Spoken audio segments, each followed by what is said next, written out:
The sun is out and there's such lovely weather that I thought I'd come out to the park. While I'm here, I wanted to discuss a bit about the different types of mobility aids that a visual impaired person uses.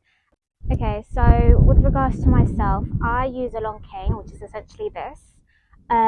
When it comes to using a long cane, majority of the times, what the tip is to get it at a height which comes up to your chest. Because at the end of the day, what the cane is meant to do is find an obstacle before you hit it yourself. So essentially, instead of you getting hurt, it's the stick getting hurt. But with regards to the cane itself, there are different tips that you can use. Some people like to use a tapping technique, so they'll only have a sharp edge.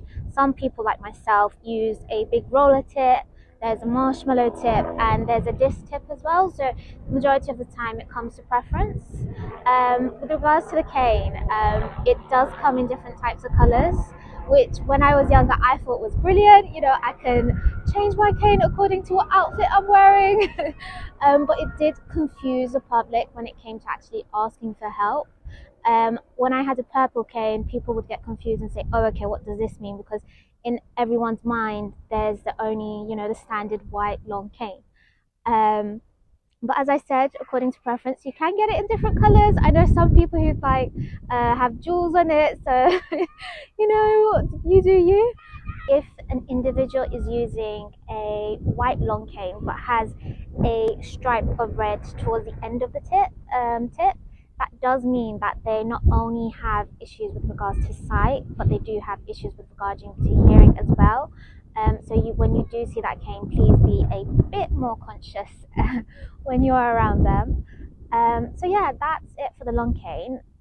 There is a digital version which essentially helps you connect your phone to the cane, and it does help if, say, you have a call coming through and it's hard to get your phone out your bag, or your hands are full. So there is that option as well. Personally, I myself do not have it, but I'd love to give it a go.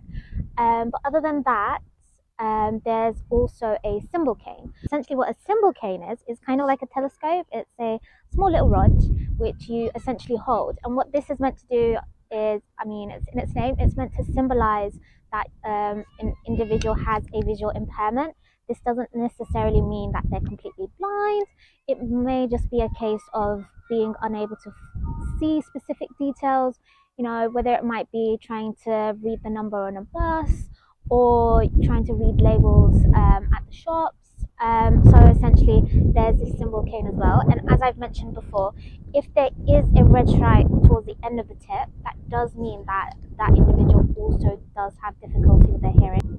So with regards to the symbol cane, people do tend to just hold it out, or my mom's seen some people who just tend to open outwards. But yeah, I guess it's a case of preference. There is a telescopic cane which is quite similar to this, but it's a bit more longer, and essentially it does the same thing as a long cane.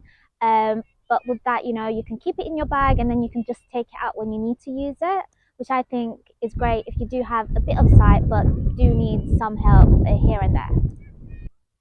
Another travel aid that some people use, and I'm sure is well known, is using a guide dog. I mean, I love them to bits, but there are certain misconceptions when it comes to using a guide dog.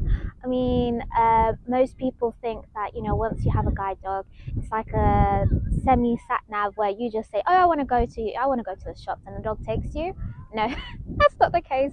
Majority of the times, you have to give the commands, being saying, go forward, go left, go right, and you yourself need to know the route, because there have been some instances where someone has just recently gotten a guide dog, and the guide dog has actually taken them off route and they didn't realize.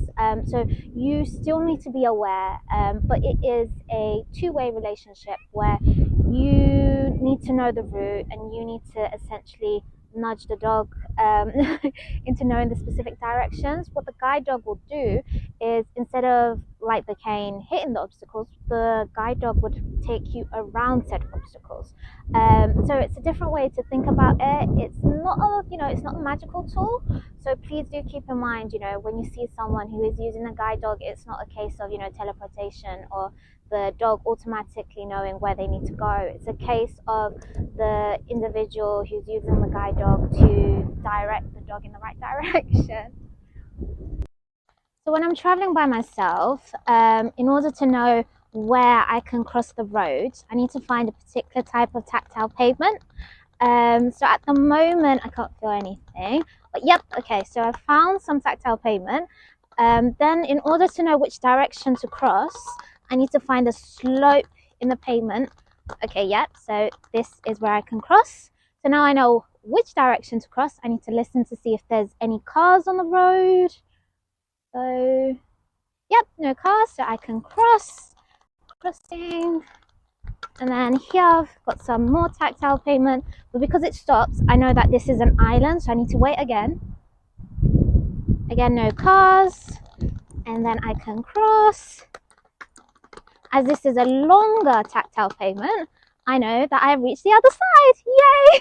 As much as I rely on my cane to know exactly whether I can cross the road, whether there's a step, there's certain instances in which it's not able to pick up specific hazard. Oops, nope, exactly. So for instance, I would not know that this branch or this overhanging tree was here until I kind of bumped into it, because at the end of the day, the cane is only picking up things up to here rather than anything above my head. So I have to pause and kind of, okay, so here there's greenery to kind of navigate around it.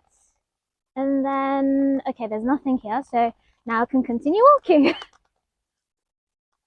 So when I do manage to find a traffic light, in order to know whether or not I can cross to the other side, there's normally a small metal comb at the bottom of the boxes which show whether you can go across or not.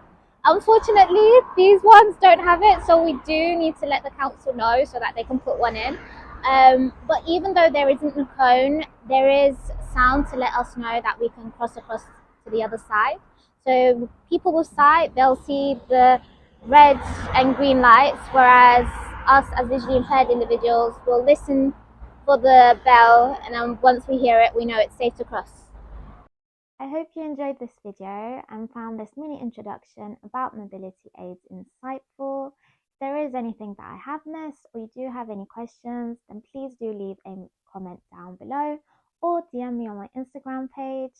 Also, don't forget to like, share and subscribe.